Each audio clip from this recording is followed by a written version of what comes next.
Good afternoon to all.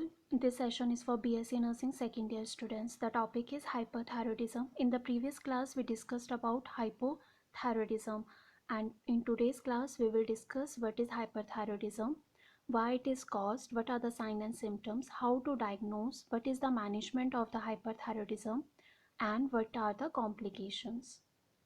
So, hyperthyroidism, as the name is suggesting, it is the increase formation and the secretion of the thyroid hormones, right? So we can define the hyperthyroidism as it is a set of disorders that involve excess synthesis and the secretions of thyroid hormones by the thyroid gland. It means it include all the disorders which are causing increased levels of T3 and the T4. So there are mostly four causes of the hyperthyroidism. First is the thyroid gland is hyperfunctioning. The thyroid gland is functionally very active, and it is producing, synthesizing and secreting T3 and T4 in a very high level. Then destruction of the thyroid gland. For example, if there is a destruction of the thyroid gland, the thyroid cells will be destructed, because this destruction can be very rapid, and this may lead to the secretions of the preformed T3 and T4, because the cells are destructed. So there will be secretion of these T3 and T4 from the cells. So that's why destruction of the thyroid gland may cause hyperthyroidism. Then exogenous hyperthyroidism means that you are taking excessive thyroid hormones from outside. Then ectopic hormone production. The T3 and T4 are produced by other means, not by the thyroid gland. So let's discuss about these four etiological factors one by one. First one is hyperfunctioning. So in the hyperfunctioning, 60 to 80% cases because are occurring because of Graves' disease only. This is one of the most important cause of the hyperthyroidism. Hyperthyroidism, it is Graves' disease. Then 15 to 20% of cases it is caused by toxic multinodular goiter. Then in 3 to 5% of cases it is toxic adenoma. Then TSH producing pituitary adenoma. Then beta SCG mediated hyperthyroidism and hashimotoxicosis. So we will discuss about Graves' disease, toxic MNG, toxic adenoma, and the hashimotoxicosis in the later slides. But let me discuss about this pituitary adenoma. So if there is a pituitary adenoma and it is secretory in nature, it means it will produce the hormones, right? So it is secretory in nature, so it will produce excessive TSH. If there is excessive TSH, this will lead to the increased levels of T3 and the T4.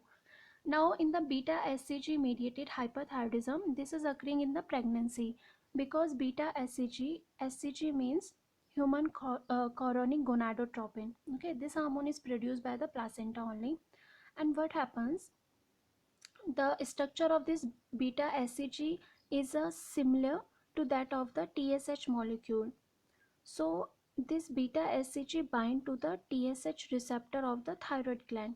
Because they have the similar structure, the beta SCG will bind to the TSH receptor, and this TSH will be stimulated, and this will lead to the increased levels of T3 and T4. So I discussed TSH producing pituitary adenoma and the beta SCG mediated hyperthyroidism. Now Graves' disease, it is autoimmune disorder, and there is a production of immunoglobulins. Now what they are doing, these immunoglobulins are binding to the TSH receptor. So they are binding to the TSH receptor, they are stimulating it, and that's why there is the production of the T3 and T4. Now toxic MNG, multinodular growth. What happens if in our body there is a chronic iodine deficiency, right? So if there is a chronic iodine deficiency, there will be decreased T3 and T4 production. Now to compensate, what our body will do, it will cause the hyperplasia of the thyroid cells. There will be increased in the number of cells of thyroid cells. So in the toxic MNG, what is happening, there is a chronic iodine deficiency. This will cause hyperplasia of the thyroid cells. Now there are, because there is the hyperplasia, there is the formation of nodules, right? But these nodules, they are functionally autonomous nodules. It means they do not require any stimulation from the TSH to produce the hormones. They are autonomous, and there is no any stimulation from the TSH, even though they are producing the T3 and the T4. It means, why it is called toxic, because they are causing hyperthyroidism, right? So that's why that is causing, that is called the toxic MNG. Now toxic adenoma, and it is toxic. So there is the mutation of the TSH receptor gene, and there is the formation of nodule, which is benign and solitary. So there is just only a tumor, benign tumor, which is producing the excessive thyroid hormones. It is not multinodular. Now Hashimoto thyroiditis, as I told you, Hashimoto thyroiditis, it is the inflammation of the thyroid gland, right? So what happening, because of the inflammatory process, there is destruction of the thyroid follicular cells, and because uh, there is the destruction, there will be release of the thyroid hormones into the serum. So these are the causes of the hyperthyroidism, in which there is the hyperfunctioning of the thyroid gland. One is Graves' disease, second is multinodular goiter, third is adenoma. It is toxic. It means it is of the follicular cells only. And then Hashimoto thyroiditis. Then there are two more, in which pituitary adenoma and the beta SCG mediated hyperthyroidism. Now second etiology is destruction of the thyroid gland. Now, in all these causes, what is happening? There is inflammation of the thyroid gland, and that inflammation is causing destruction of the thyroid cells. Now, these cells, when they are destroyed, there is a rapid destruction, and then this is causing the preformed T3 and T4 to get circulated in the blood. So that's why it is causing the hyperthyroidism. So there may be thyroiditis, and it is inflammation of the thyroid gland, and the course is basically phasic in nature. It means the person will have hyperthyroidism, then hypothyroidism, and then the state of euthyroid, right? So uh, then drug induced amiodarone and lithium, these drugs causes hyperthyroidism. Then contrast induced thyroiditis. In the contrast, there are iodine based contrast are used, and this mainly occurs in those patients who are already having these thyroid gland problems, right? In a normal person who has no any thyroid gland problem, this doesn't occur. So when we are giving iodinized contrast medium to the patient, so there will be increase uptake of this, and this leads to the thyroiditis also, and hyperthyroidism also. Then radiation thyroiditis, the radiation is causing the destruction of the thyroid cells. Then palpation thyroiditis.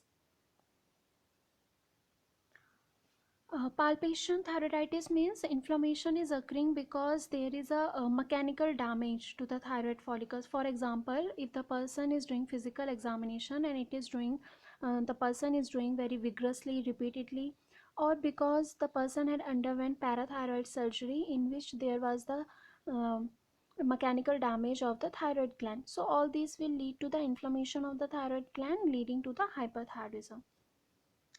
Next one, exogenous hyperthyroidism, because there is the excessive intake of the T3 and T4.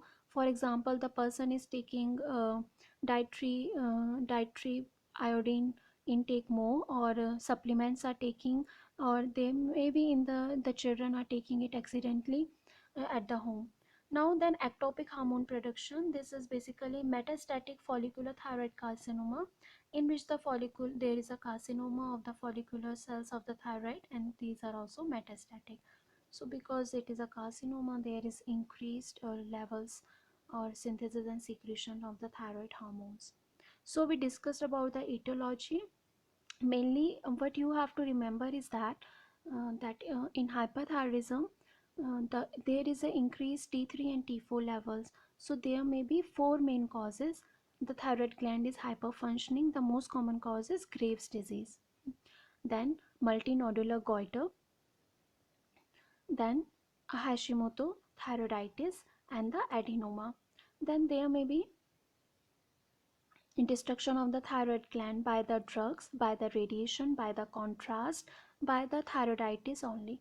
Then there may be excessive intake of the thyroid hormones from exteriorly, from outside, and then there may be any metastatic condition in which there is the carcinoma of the follicular cells. So these are the etiological factors which are causing the hyperthyroidism.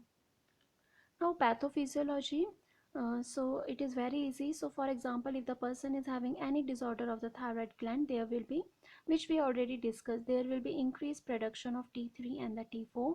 And because our body is sensing, it has a compensating mechanism, negative feedback mechanism, it will cause the reduction in the secretion of TSH, right, because of the negative feedback.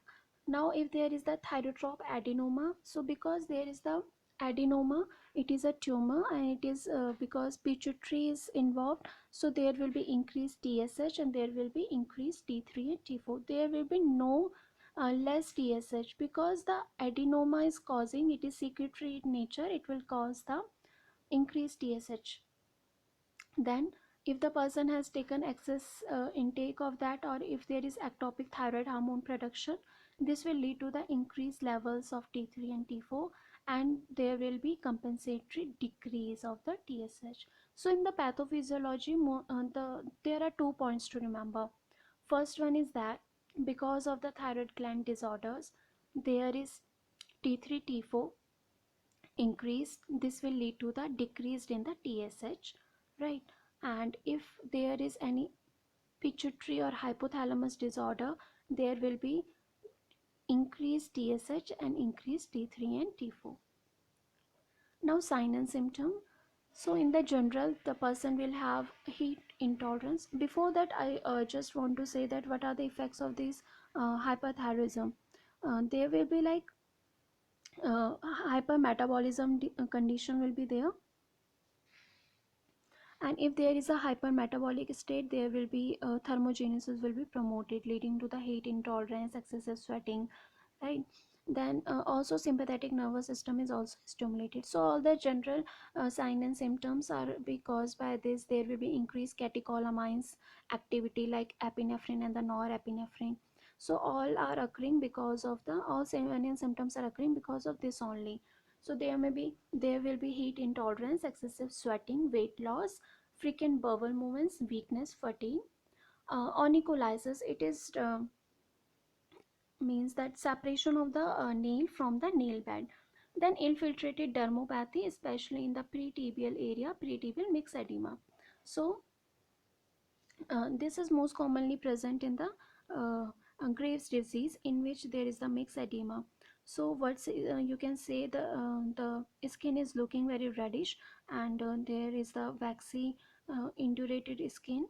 And why it is occurring? Because there is a deposition of the this hyaluronic acid within the connective tissues which contain the TSH receptors.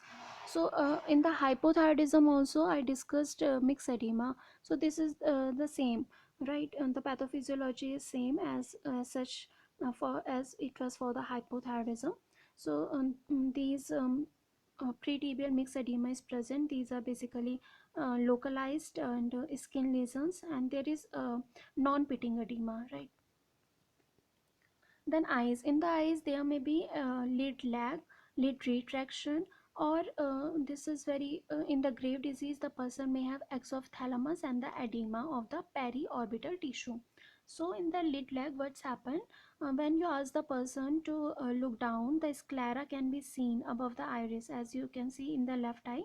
The person sclera can be seen when the person looks out. This is called lid lag. Because of the increased adrenergic activity, there is a spasm of the muscles of the eye, and this is causing lid lag. Okay. Then lid retraction, in this you can see in the left eye the upper eyelid is abnormally lies very high, right? So in the lid retraction, the eyelid can remain at an abnormal high level over the eye, or lower eyelid can rest at a particularly lower position. Now this is exophthalmos, in which there is the uh, forward protrusion of the eyeballs, because intraorbital pressure is increased. So these are the most in the grave disease, this exophthalmos is the most significant findings. Then the when you touch the goiter, when you touch the thyroid gland, it may be diffuse, soft, and non-tender. In the cardiovascular, because of the increased sympathetic activity, tachycardia, palpitation, irregular pulse, hypertension, systolic pressure increase, diastolic pressure decrease, cardiac failure may occur. Elderly patients often present with the cardiac failure. For example, they may have edema and exertional dyspnea. Hope you have learned about this in your cardiovascular chapter. Abnormal heart rhythms, including atrial fibrillation and chest pain. Then in the musculoskeletal, fine tremor of the aortic stretched finger, hyperthyroid myopathy, muscle weakness, muscle pain, osteoporosis. The T3 have a direct effect on the osteoclast activity. Osteoclasts are those who are responsible for breakdown of the bone. So this also causes osteoporosis. In the endocrinology, female may have oligorrhea or amenorrhea. Oligo means the female cycle is more than 35 days. Normally it should be 21 to 35 days, right? If it is more than, it may be considered as oligo. Amenorrhea means the person is not having, there is lack of menses. Then anovulatory infertility, dysfunctional uterine bleeding. In the male, gynecomastia, decreased libido, infertility, erectile dysfunction. These are also present in the hypothyroidism. Now, in the neuropsychiatry, anxiety, emotion, instability, depression, restlessness, insomnia, tremulousness means shivering. Then hyperreflexia, the deep tendon reflexes will be exaggerated. Then diagnosis. How to diagnose this hyperthyroidism? First is thyroid function test. So we already discussed the pathophysiology, due to which there will be increased T3 and T4 levels, and the TSH can be low, high, or it can be undetectable, right? Then serum thyroglobin, which is required for the production of thyroid hormone. Iodine and thyroglobin are required along with that TPO enzyme. So these are thyroglobin is indicated if the person is exogenous hyperthyroidism is suspected, it will be low in that case. Then antibodies, obviously in the grave disease and the Hashimoto-thyroiditis, then there may be decreased total cholesterol, LDL, and the HDL levels. Then ultrasound is done to know how many, whether it is solitary nodules are there, multiple nodules are there, or what is the thyroid size, right? What is the vasculature? Then thyroid scintigraphy is done. In the scintigraphy, what is done that a radioactive iodine is given to the patient. The person swallows it, and if it can be in the form of liquid form or the syrup form, and then it is absorbed by the body, and then it is also absorbed by the thyroid gland. Then because it is radioactive, it will be emitting the gamma rays, and then with a special camera or the computer, the imaging is done. How much radio iodine is uptake is done by the thyroid gland. So and this is most important thing, the functional part of the gland only take up this radioactive iodine. In the normal thyroid, there will be gland will be normal sized, and it will have a diffuse uptake. I will show you the image how the thyroid gland will look normally. Then in the grave disease, it will be enlarged, and there will be diffusely increased uptake. In the multinodular, there will be multiple nodular areas. They may be hot and the cold, and they may have overall heterogeneous appearance. Hot and cold, hot nodules are basically those which produce excess thyroid hormone, and because they are producing excess thyroid hormone, they will take up more isotope. These are called hot.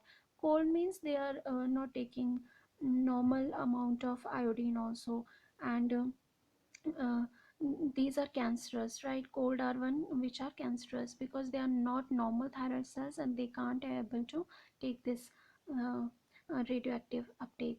Then toxic adenoma, it will be hot nodule. And in the factious hyperthyroidism, no uptake since there is no any thyroid gland hyperfunction, right? Now let's see in the normal how it looks. It is very diffuse and radio uptake. Then in the cold I told you that no, it will not be able to take normally. So you can see in the cold, in the hot it will take excess, right? In the grave disease it is enlarged and it is diffuse and it is more. In the warm it is in between the cold and the hot nodule.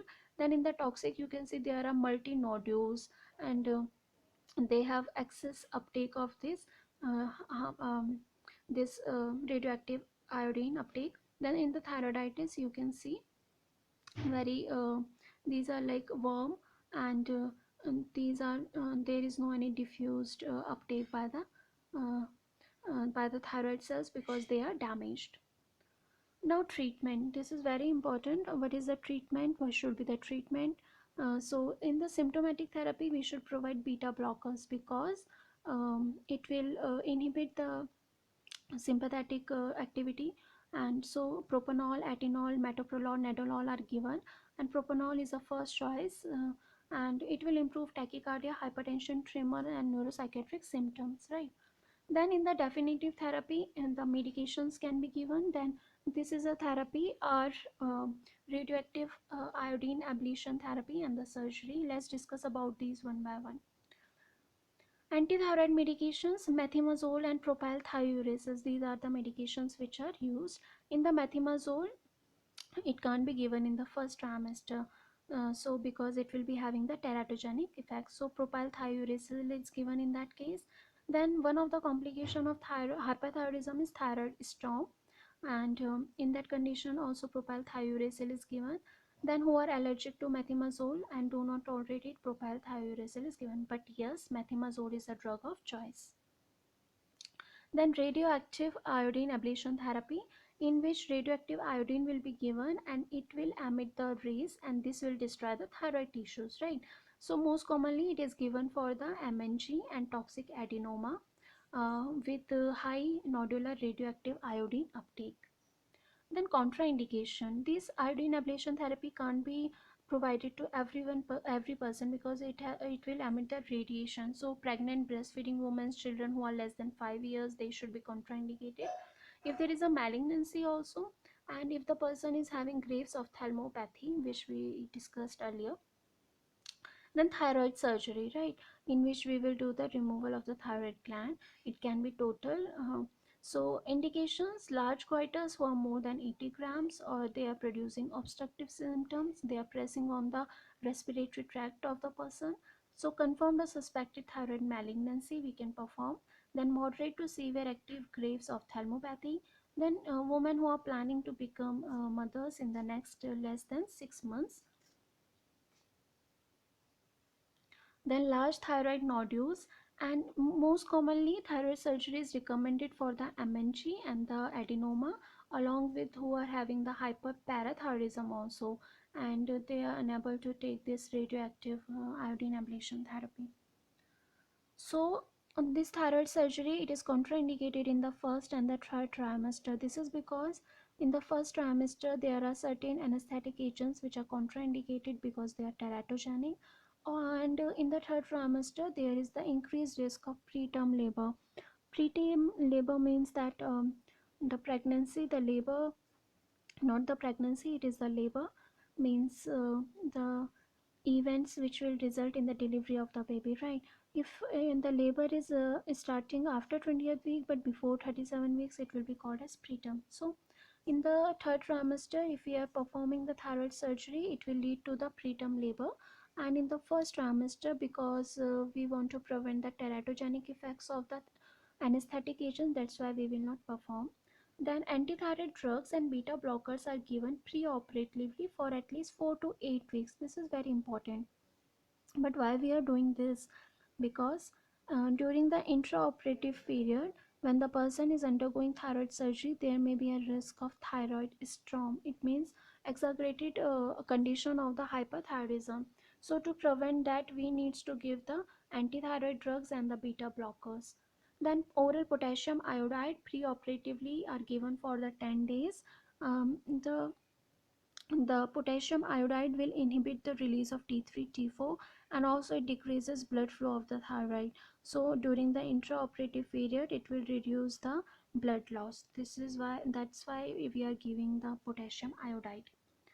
Now after the procedure, after the surgery, because the thyroid is also having, there are four parathyroid, right? Parathyroid gland is there, which composed of one, then four. There must be the management of calcium levels, in which the calcium level is measured, and then the weaning of the beta blockers must be performed. So this is the treatment in which we will go with the symptomatic treatment and the definitive therapy.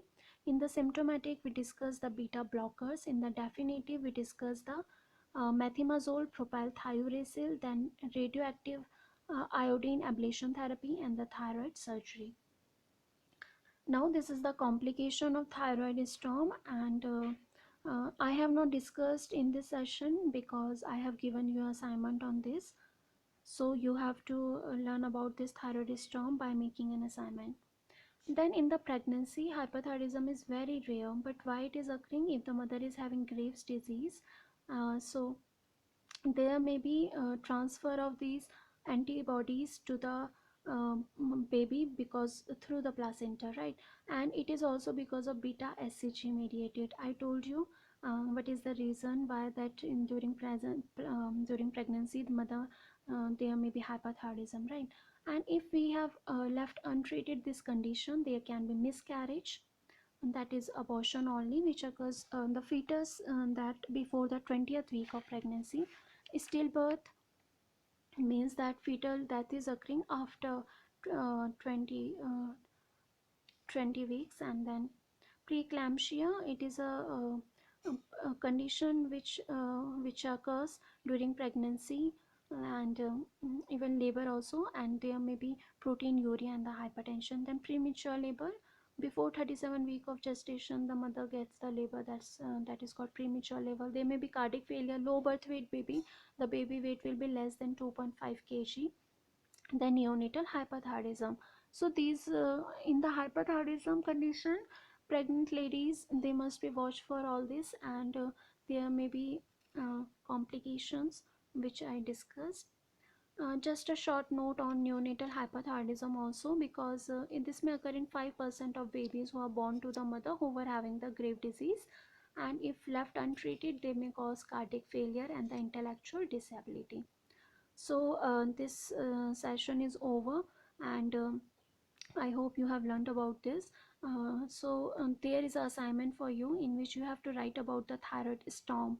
So this is the complication of the hyperthyroidism, right? So you have to write about its definition, what is it, then why it is caused, what is the etiology, then what are the clinical features, how you will come to know that yes, it is a thyroid storm. Then you have to write how to diagnose it, then you have to write how to manage it. Okay, then I need just medical management and the surgical, not the nursing management for the thyroid storm.